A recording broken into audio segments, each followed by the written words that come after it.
Olá pessoas, quem fala aqui é Belmiro, bem-vindos e bem-vindas ao nosso podcast. Esse podcast da Estúdio Sala de Aula, gravado com o aplicativo Anchor, Anchor.fm. Então recomendo, se vocês quiserem acompanhar melhor nos podcasts, também produzir o seu próprio podcast, grave com o Anchor, em que você não tem que pagar nada e também não tem limite de armazenamento. Então, sem mais delongas, vamos então para o nosso episódio.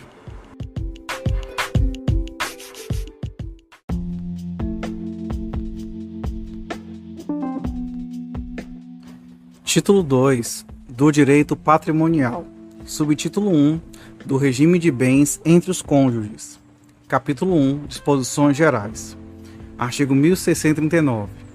É lícito aos nubentes, antes celebrado o casamento, estipular quanto aos seus bens o que lhes aprouver. Parágrafo 1º. O regime de bens entre os cônjuges começa a vigorar desde a data do casamento. Parágrafo 2º. É admissível a alteração do regime de bens mediante autorização judicial em pedido motivado de ambos os cônjuges, apurada a procedência das razões invocadas e ressalvado os direitos de terceiros.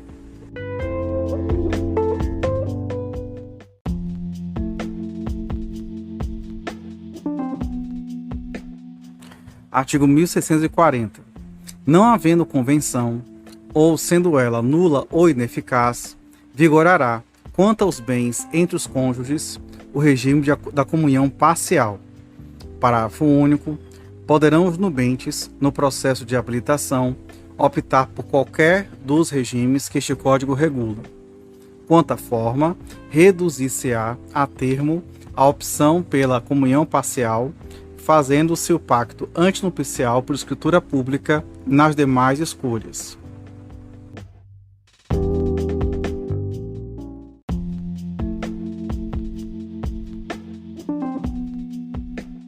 Artigo 1641. É obrigatório o regime de separação de bens no casamento. Inciso 1. Das pessoas que o contrarirem com a inobservância das causas suspensivas da celebração do casamento. Inciso 2. Da pessoa maior de 70 anos. Inciso 3. De todos os que dependerem para casar de suprimento judicial.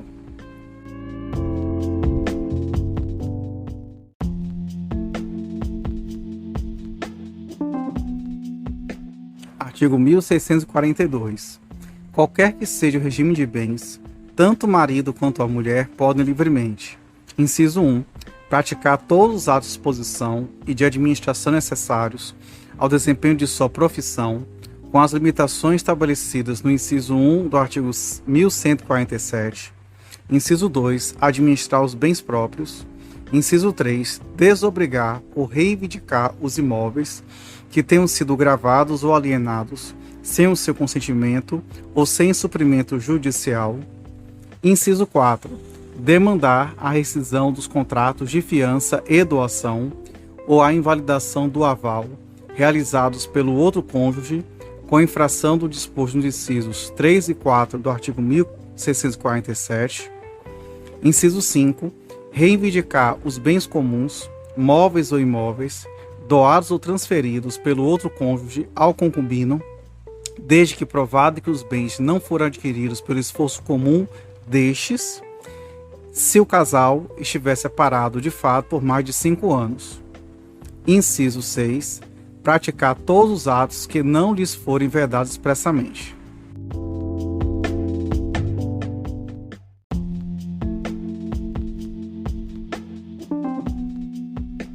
Artigo 1643. Podem os cônjuges, independentemente de autorização um do outro. Inciso 1. Comprar, ainda a crédito, as coisas necessárias à economia doméstica. Inciso 2. Obter por empréstimo as quantias que a aquisição dessas coisas possa exigir.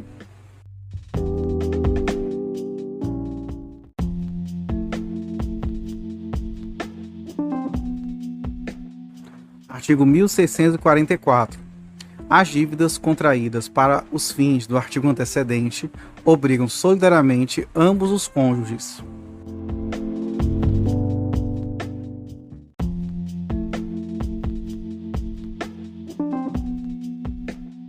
Artigo 1645. As ações fundadas nos incisos 3, 4 e 5 do artigo 1642 competem ao cônjuge prejudicado e a seus herdeiros.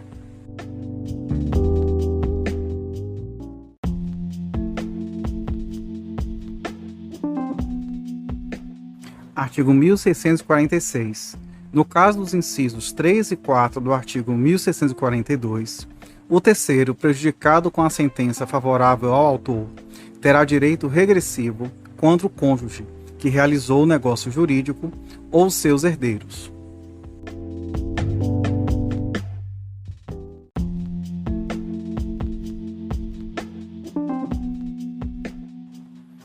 Artigo 1647.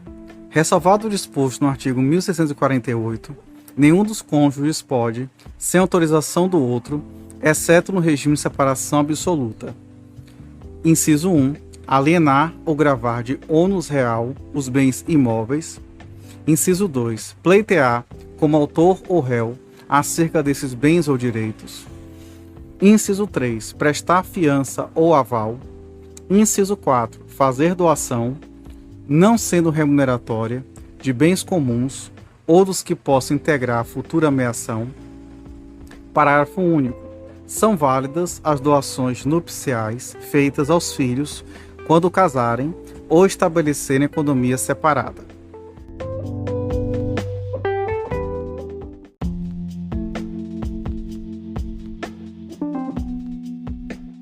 Artigo 1648. Cabe ao juiz, nos casos do artigo antecedente, suprir a outorga quando um dos cônjuges a denegue sem motivo justo ou lhe seja impossível concedê-lo.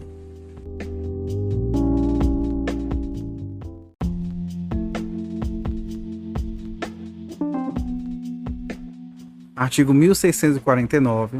A falta de autorização não suprida pelo juiz quando necessária, artigo 1647, tornará anulável o ato praticado, podendo outro cônjuge pleitear a sua anulação, até 2 anos depois de terminar a sociedade conjugal. Parágrafo único. A aprovação torna válido o ato, desde que feita por instrumento público ou particular autenticado.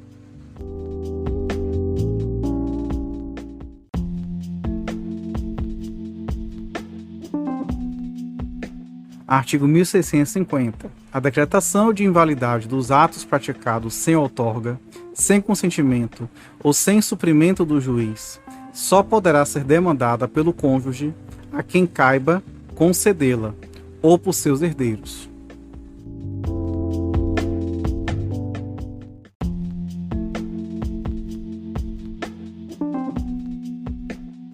Artigo 1651. Quando um dos cônjuges não puder exercer a administração dos bens que lhe incumbe, segundo o regime de bens, caberá ao outro. Inciso 1. Gerir os bens comuns e os do consorte. Inciso 2. Alienar os bens móveis comuns. Inciso 3. Alienar os imóveis comuns e os móveis ou imóveis do consorte mediante autorização judicial.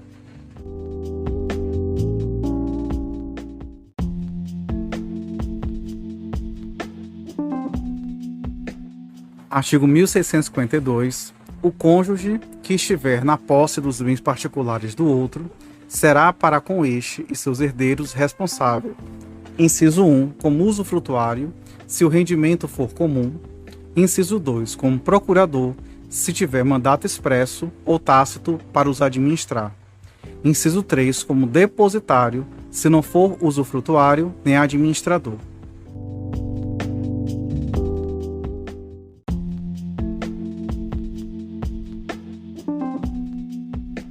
Capítulo 2 do Pacto Antinupcial. Artigo 1653. É nulo o pacto antinupcial se não for feito por escritura pública e ineficaz se não lhe seguir o casamento.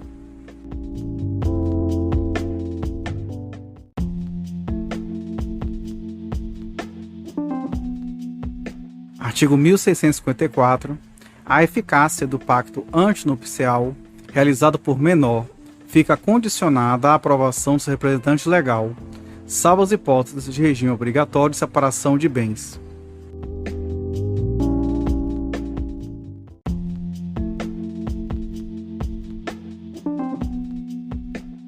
Artigo 1655.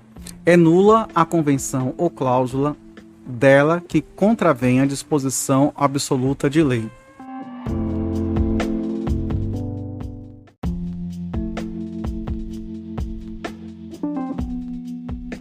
Artigo 1656. No pacto antinupcial que adotar o regime de participação final dos aquestos, poder-se-á convencionar a livre disposição dos bens imóveis, desde que particulares.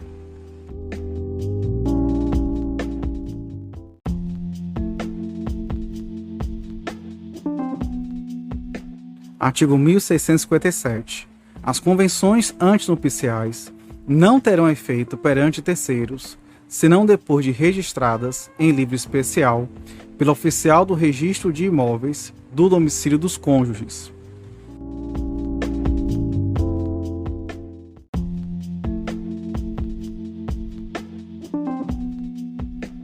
Capítulo 3 do regime de comunhão parcial. Artigo 1658. No regime de comunhão parcial, comunicam-se os bens que sobrevierem ao casal na constância do casamento, com as exceções dos artigos seguintes.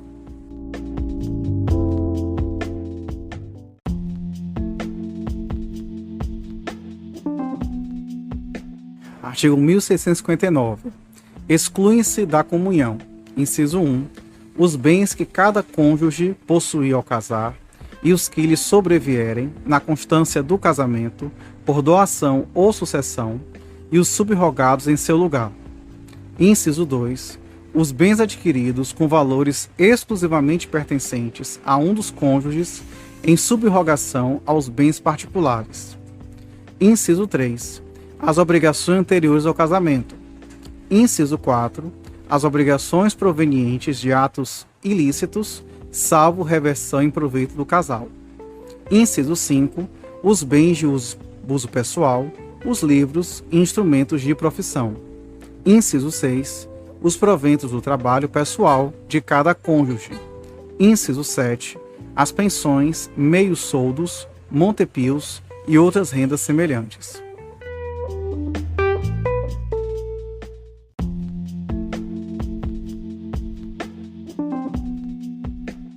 Artigo 1660.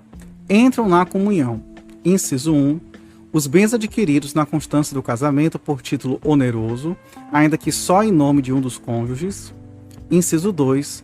Os bens adquiridos por fato eventual, com ou sem um concurso de trabalho ou despesa anterior. Inciso 3. Os bens adquiridos por doação, herança ou legado em favor de ambos os cônjuges. Inciso 4.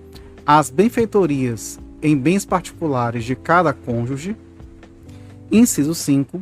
Os frutos dos bens comuns ou dos particulares de cada cônjuge, percebidos na constância do casamento ou pendentes ao tempo de cessar a comunhão.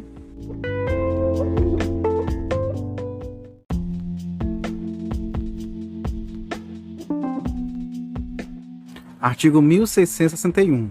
São incomunicáveis os bens cuja aquisição tiver por título uma causa anterior ao casamento.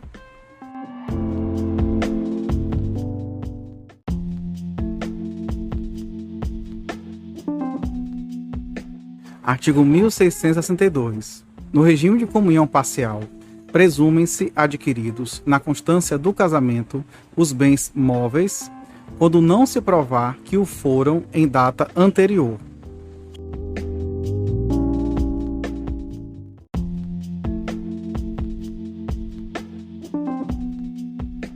Artigo 1663.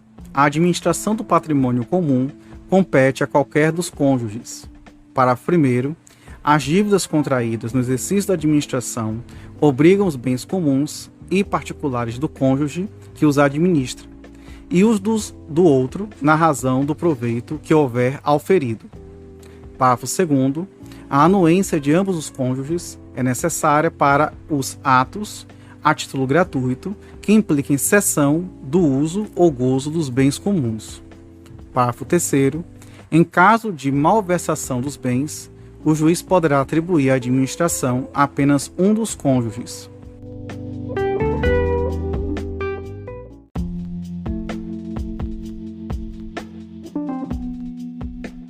Artigo 1664. Os bens da comunhão respondem pelas obrigações contraídas pelo marido ou pela mulher para atender os encargos da família, as despesas da administração e as decorrentes de imposição legal.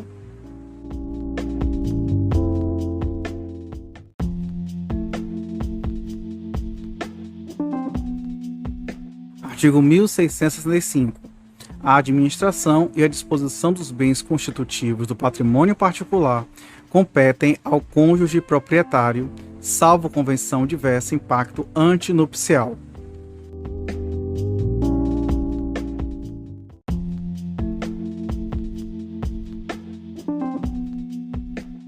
Artigo 1666. As dívidas contraídas por qualquer dos cônjuges na administração de seus bens particulares e em benefício destes não obrigam os bens comuns.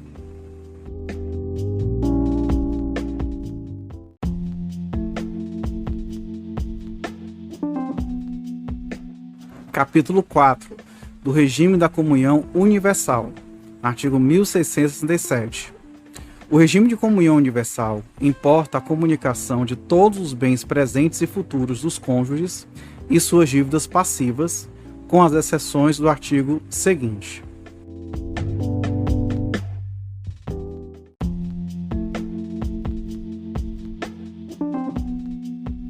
Artigo 1668. São excluídos da comunhão, inciso 1, os bens doados ou herdados com a cláusula de incomunicabilidade e os subrogados em seu lugar. Inciso 2, os bens gravados de fideicomisso e o direito do herdeiro fideicomissário antes de realizada a condição suspensiva. Inciso 3, as dívidas anteriores ao casamento, salvo se provierem de despesas com seus aprestos ou reverterem em proveito comum. Inciso 4, as doações antinupciais feitas por um dos cônjuges ao outro, com cláusula de incomunicabilidade. Inciso 5. Os bens referidos nos incisos 5 a 7 do artigo 1659.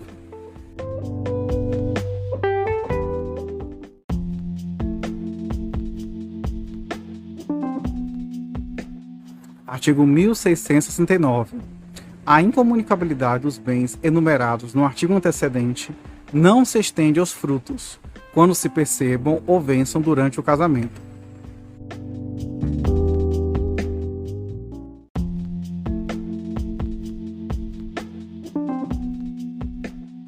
Artigo 1670. Aplica o seu regime da comunhão universal o disposto no capítulo antecedente quanto à administração dos bens.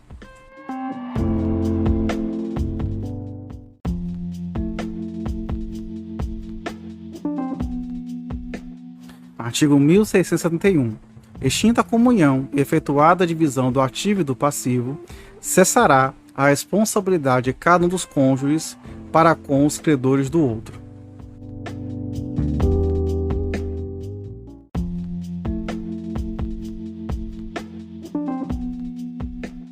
Capítulo 5 do Regime de Participação Final dos Aquestos. Artigo 1672.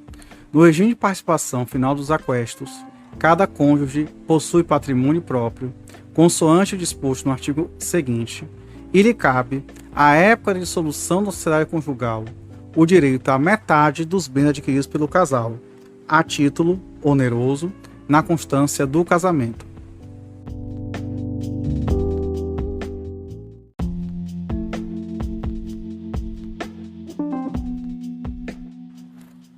Artigo 1673. Integram o patrimônio próprio os bens que cada cônjuge possui ao casar e os por eles adquiridos, a qualquer título, na constância do casamento. Parágrafo único. A administração desses bens é exclusiva de cada cônjuge, que os poderá livremente alienar se forem móveis.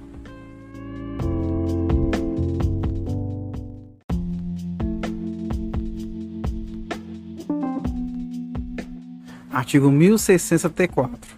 Sobrevindo a dissolução da sociedade conjugal, apurar-se-á o montante dos aquestos, excluindo-se da soma dos patrimônios próprios. Inciso 1. Os bens anteriores ao casamento e os que em seu lugar se subrogaram. Inciso 2. Os que sobrevieram a cada cônjuge por sucessão ou liberalidade. Inciso 3. As dívidas relativas a esses bens. Parágrafo único. Salvo prova em contrário, presume-se adquiridos durante o casamento os bens móveis.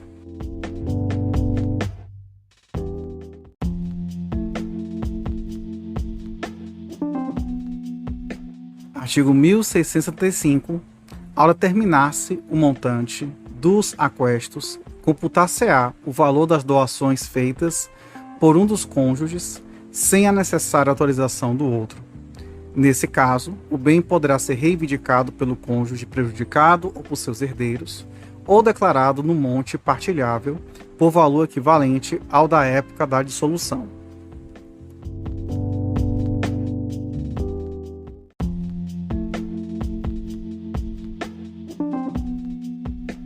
Artigo 1676. Incorpora-se ao monte o valor dos bens alienados em detrimento da meação, se não houver preferência do cônjuge lesado ou de seus herdeiros de os reivindicar.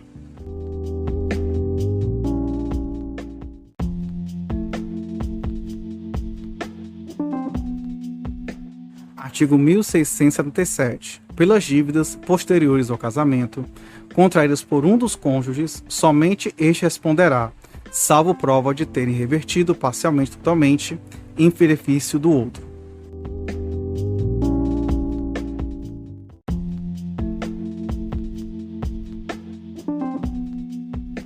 Artigo 1678. Se um dos cônjuges solveu uma dívida do outro com bens do seu patrimônio, o valor do pagamento deve ser atualizado e imputado, na data de dissolução, à meação do outro cônjuge.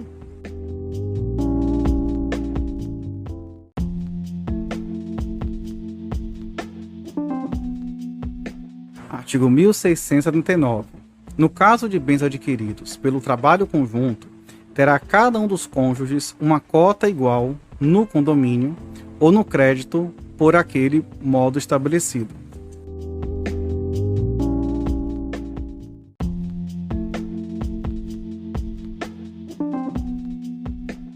Artigo 1680. As coisas móveis, em face de terceiros, presume-se do domínio do cônjuge devedor, salvo se o bem for de uso pessoal do outro.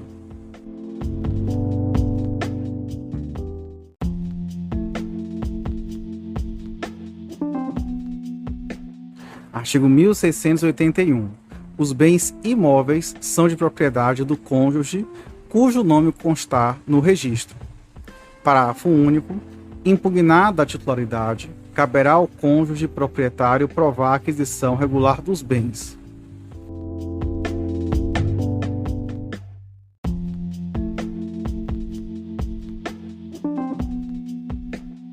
Artigo 1682. O direito à ameação não é renunciável, cessível ou penhorável na vigência do regime matrimonial.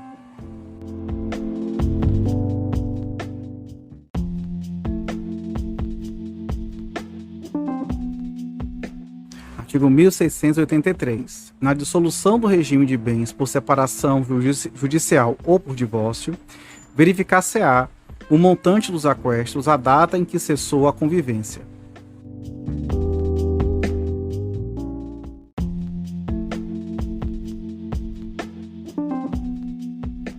Artigo 1684.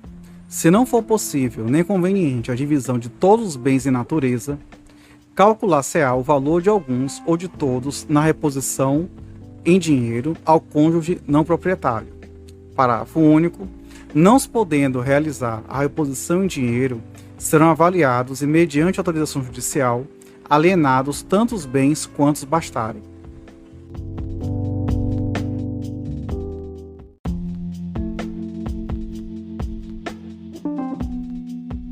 Artigo 1685. Na dissolução da sociedade conjugal por morte, verificar-se-á a ameação do cônjuge sobrevivente de conformidade com os artigos antecedentes, deferindo-se a herança aos herdeiros na forma estabelecida neste Código.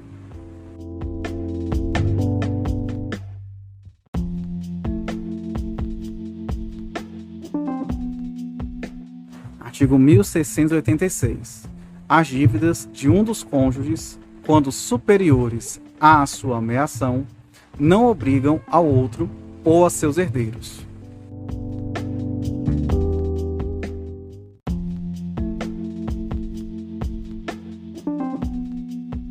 Capítulo 6 do Regime de Separação de Bens. Artigo 1687. Estipulada a separação de bens, estes permanecerão sob a administração exclusiva de cada um dos cônjuges, que os poderá livremente alienar ou gravar de ônus real.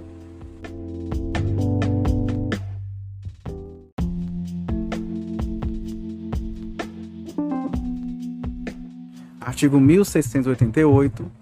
Ambos os cônjuges são obrigados a contribuir para a despesa do casal na proporção dos rendimentos do seu trabalho e de seus bens, salvo a estipulação em contrário no pacto antinupcial.